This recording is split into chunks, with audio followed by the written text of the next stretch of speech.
Welcome to Cedar Club, Quincy's favorite local bar. A friendly corner bar with a laid-back atmosphere and affordable drinks. It's the perfect spot for a great time. With entertainment galore, including shuffleboard, golden tea, pool, foosball, and winning gaming machines. Cedar Club's latest edition is the best spot to catch your favorite game. Great drinks, great friends, and great times. Cedar Club, 20th and Cedar in Quincy.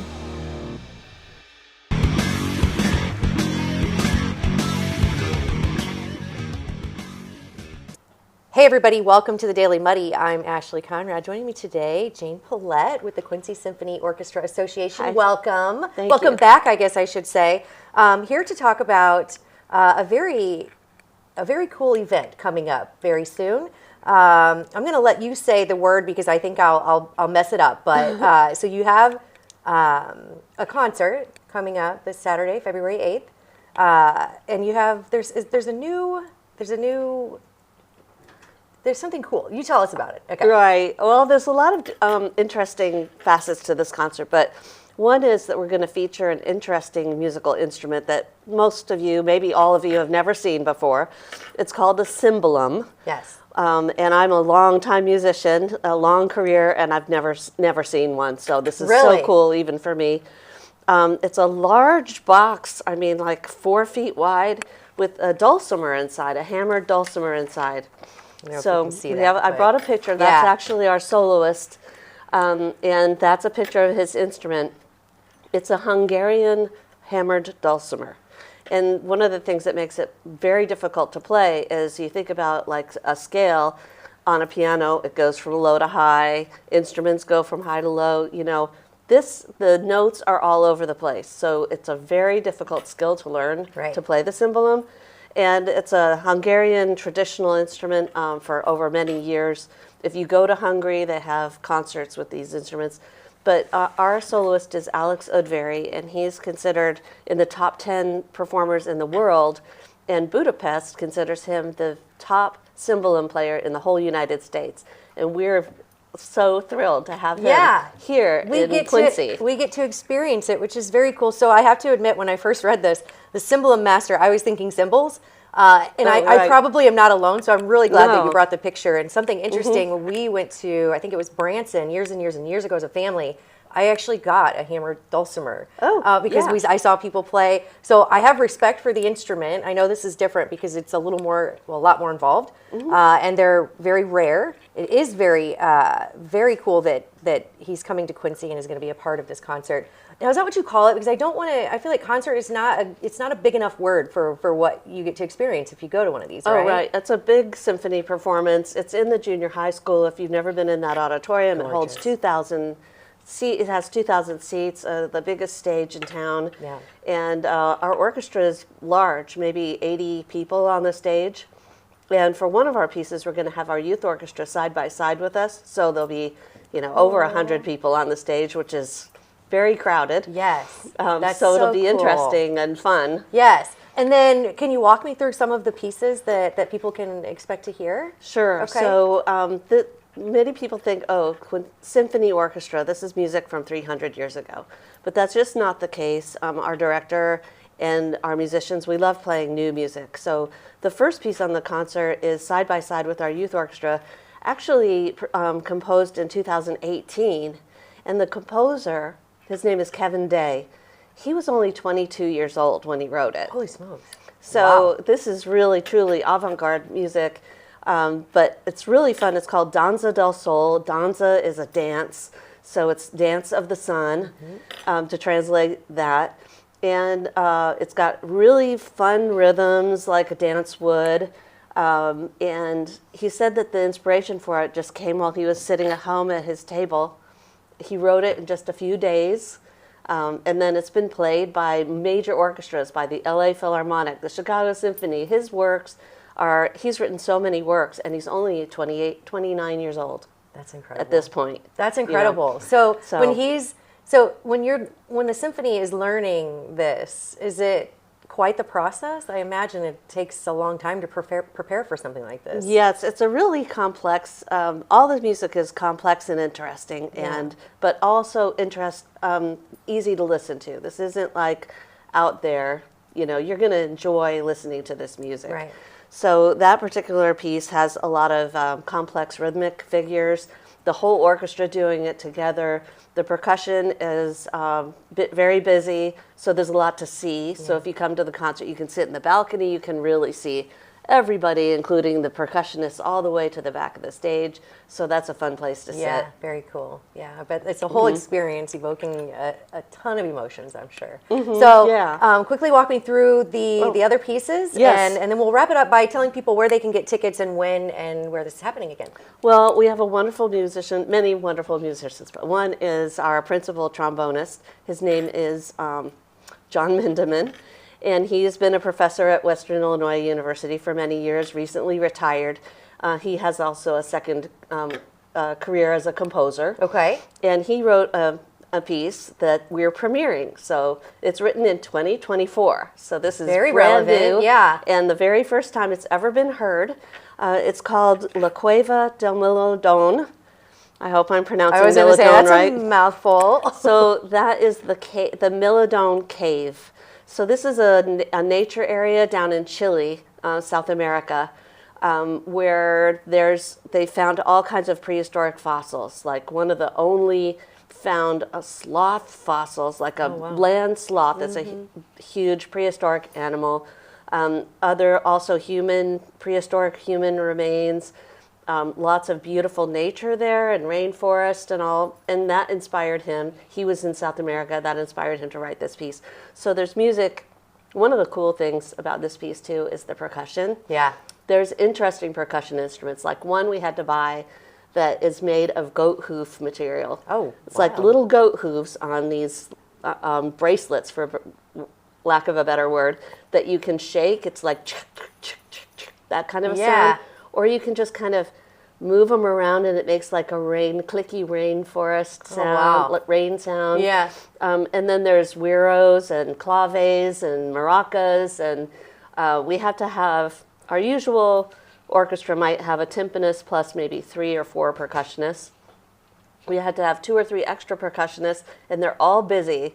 And when you see for instance, the mallet instruments like the xylophone or the marimba or the glockenspiel, we have one player playing all 3 of those, and her name's Jill Steinkamp. She's the QND band director, and she runs from the bells to the marimba to the xylophone. I mean, she's going back. So you're and forth. Exhausted watching her. I tell you, it's something else. Yeah. And the others are like standing at this table that's just got all they call them the toys, all the different percussion toys, and they're just picking up all the different ones, and it's all written for them. They're not improvising. Sure. So it's a lot of pressure. I bet. We have a huge gong that's used.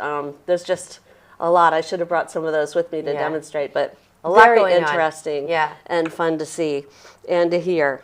And the piece starts and ends with beautiful solos by our principal clarinetist, Christine Dahm. She's professor of music at Quincy University, so and well known in our area for just her excellence of playing. And it starts with just solo clarinet at the beginning and the end, her playing, which just kind of sounds like maybe a bird call or some animal calls in the forest. So very, very neat piece. Yeah. That's only maybe 10 minutes long, and then we'll be followed by our youth winner of our Young Artist Competition. Her name is Kaylee Blunier. Okay. And she is a clarinetist, and she'll play an older classical piece that's it's a theme and variations, so has a kind of a lush theme, and then there's 5 or 6 different variations getting faster and faster until the big climactic end. Yeah. So it's a showpiece for clarinet, well known, and will be an exciting way to end the first half. Yeah, love it. So, and then we'll bring the cimbalom out during the break, and that's, a big production to carry that out, and it'll be front and center. And Alex Udvary, the cimbalom player, will talk to the audience about the cimbalom for a few minutes, 5 minutes, and we'll have a microphone there on the instrument so that people can hear it, and he'll demonstrate some of the different things that it can do. Sure. And talk about the history of the instrument.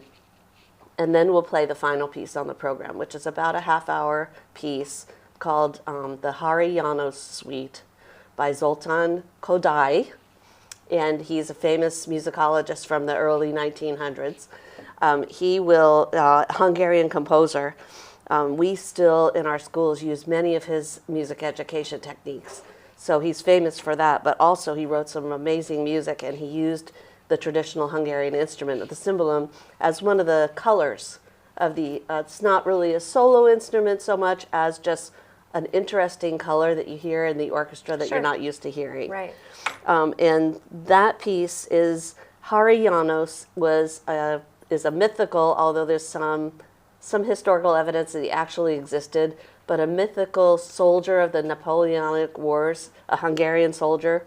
And so he comes back and he sits in the tavern and he tells stories about all his exploits, and they're like up here. They're not real. Right. How he won everything. He single-handedly defeated Napoleon's army and had Napoleon and could have killed him, but instead, told him, don't ever insult us again. Right. That kind of thing. Sure. Just funny tales.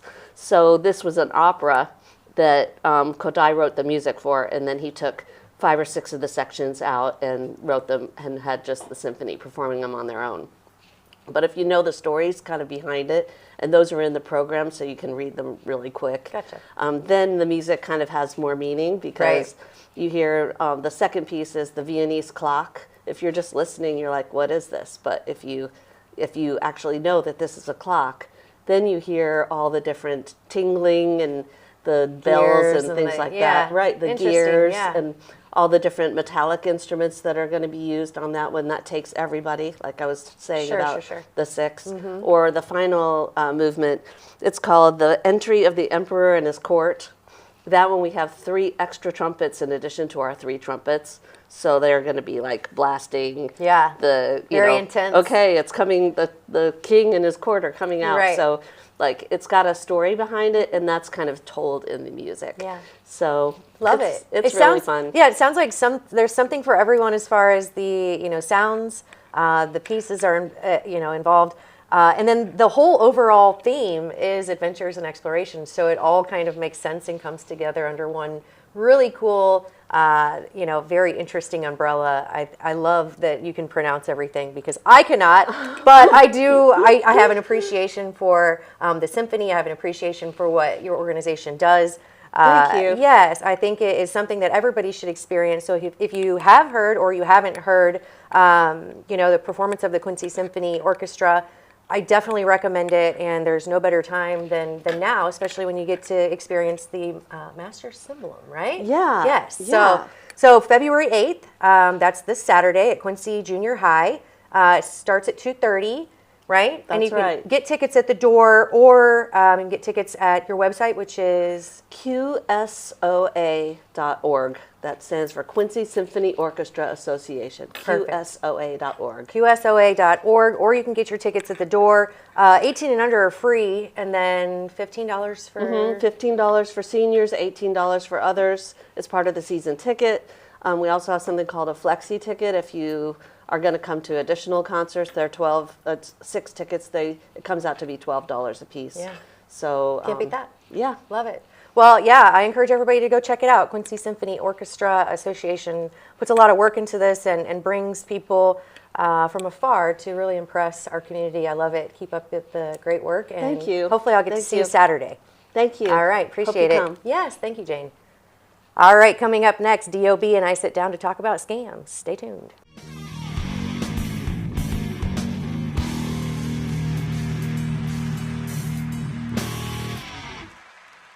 Exciting news, everybody. Muddy River News and Emerald City Jewelers are giving away 2 $200 gift cards to one lucky person who then gets to share to celebrate the season of love.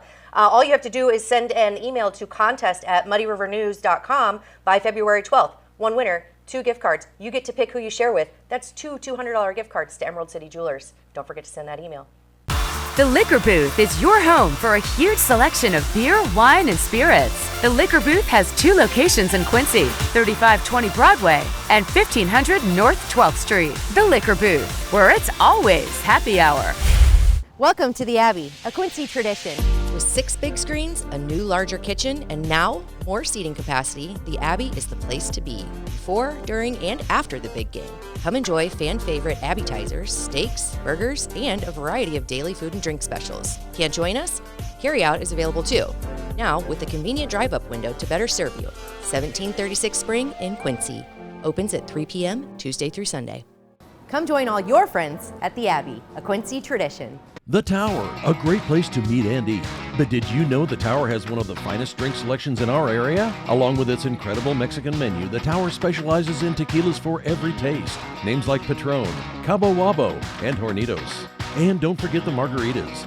On Mondays and Tuesdays, stop by and pick up a single topping pizza and get Tower margaritas to go. Enjoy the Tower at home or in our dining room, bar area, or the Tower's signature climate-controlled porch. The Tower Pizza and Mexican in Quincy. Are you looking for the perfect venue for your next special event? Check out Utopia Event Center. Utopia has a large banquet room and an awesome bar area, perfect for anything from birthday parties to formal corporate meetings. It also offers a photo booth, stage for a DJ or a live band, and a fully stocked bar, all for only $300. Check us out at utopiaeventcenter.com or call Barn at 217-430-6559 for more information. Utopia Event Center, 900 North 12th Street in Quincy. Instant Replay is your local sports bar. With 18 big screen TVs, we have all the sports packages from college games to pro games. We offer daily drink specials, and come check out the Bullpen, our newly renovated beer garden. Instant Replay, 2739 Chestnut in Quincy.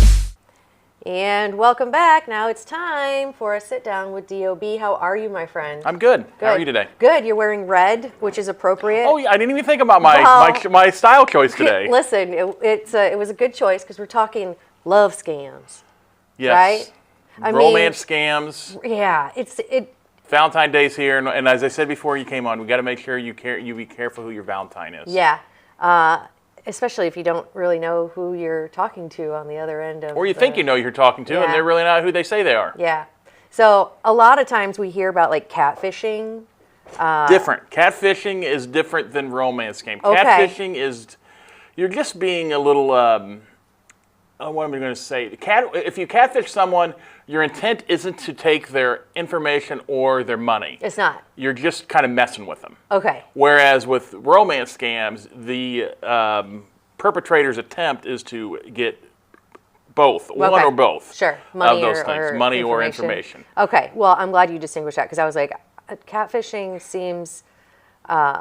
It seems like it could fall in there, but okay. So romance scams, you're talking about. Give me a for instance. So, for instance, you are on Facebook, and somebody reaches out to you, say, "Oh, I really think your profile photo is really nice. I'd like to start talking to you and accept my friend request," or something like that. Especially if you have your we talked a couple weeks ago about data privacy and making sure you keep things safe. If you have a public Facebook page where everything you go is on there, anybody can respond to any of your posts.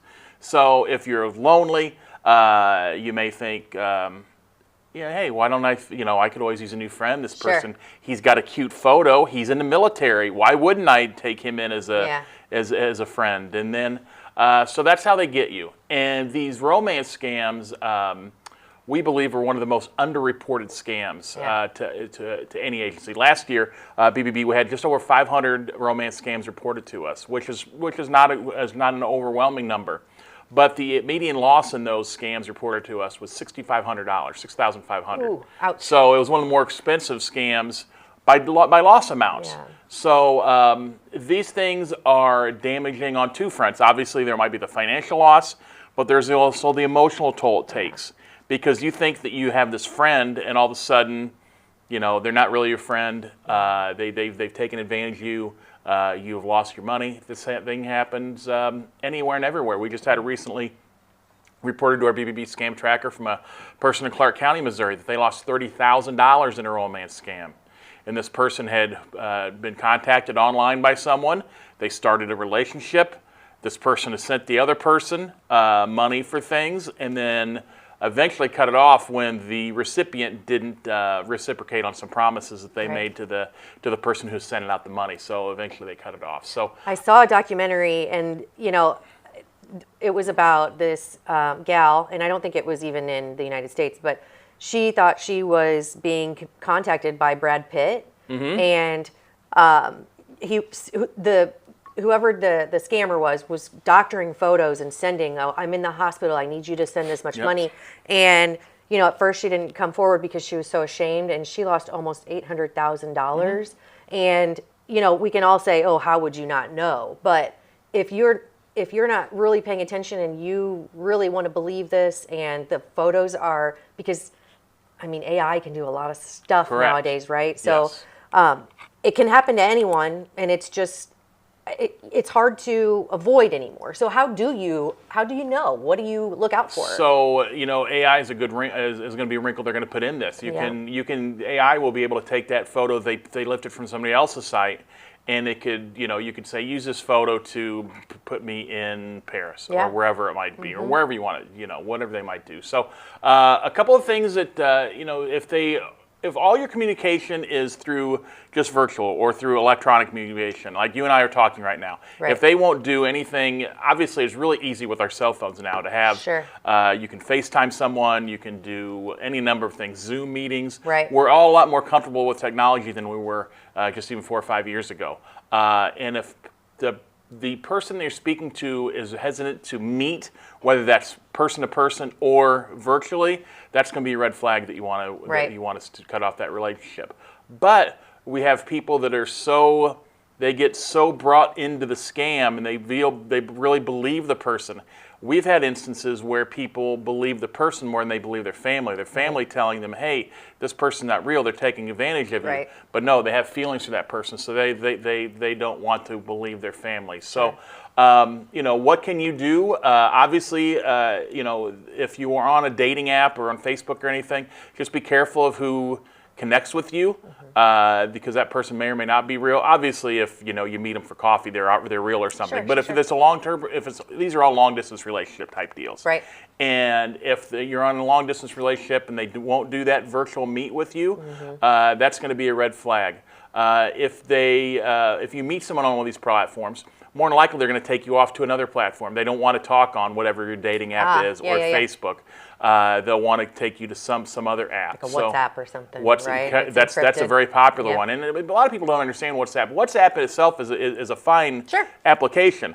You know, a lot of people in Europe use it to communicate with one another. If you have somebody in the UK and they have relatives in Italy, well, that's the way they can do it without being charged a bunch with regular texting. Yeah, we used it on our cruise because we didn't have like Wi-Fi calling or something without it being really expensive. So. Correct. So, it can be used for good. Yes. But it can also be used for nefarious ways too. So, you know, be careful with that. If you have a loved one, especially an older loved one who's kind of maybe living on their own or something. My father is a widower. He's on his own. I'm always pumping him for information about who he's talking to and what, you know, who's he been dealing with. If all of a sudden they say, oh, I've got a new friend that I met online, that's when you need to start asking questions and making sure that they're safe. So these things can be very damaging. It can be sad when you hear the stories of the person who thought they were dating Brad Pitt, or this person over in Clark County who just got recently taken advantage of. We did a study in 2018 on romance scams through BBB, and we had a woman in St. Louis who, over a very long time period, lost $2 million in a romance scam. Jeez. And you know, a lot of it is because they want, you know, they're longing for that, and they get so far in that then they're not only ashamed, so they're trying to convince themselves that it's true. But I think, another red flag would be if, you know, someone that you meet that you haven't ever met online is asking you for money. That's a little strange, right? And don't let your bleeding heart get the best of you. And I have one of those too, so I know how easy it can be to fall into that trap. But definitely start, if they're starting to request personal information or financial assistance or anything.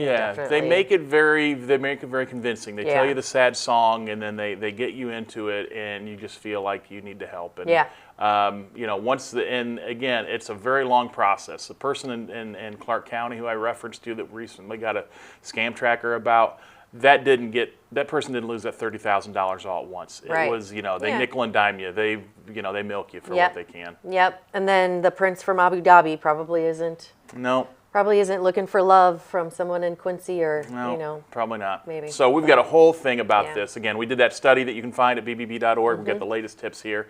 Talk a little bit about what we might look for it on the AI front, because obviously voices can be cloned now. You can even take, there's videos they can do now. So it's just a very sketchy. Scary time. Yes. Yeah, there are things that can be used for good, but those tools are often used nefariously, and unfortunately around this time I think it's kind of spikes up because everybody knows that, lonely people tend to be a little more soft-hearted, little easier to fool sometimes. So just be on the lookout. And if you have older relatives, and it doesn't have to be older, trust me. I mean, this can be, it doesn't discriminate.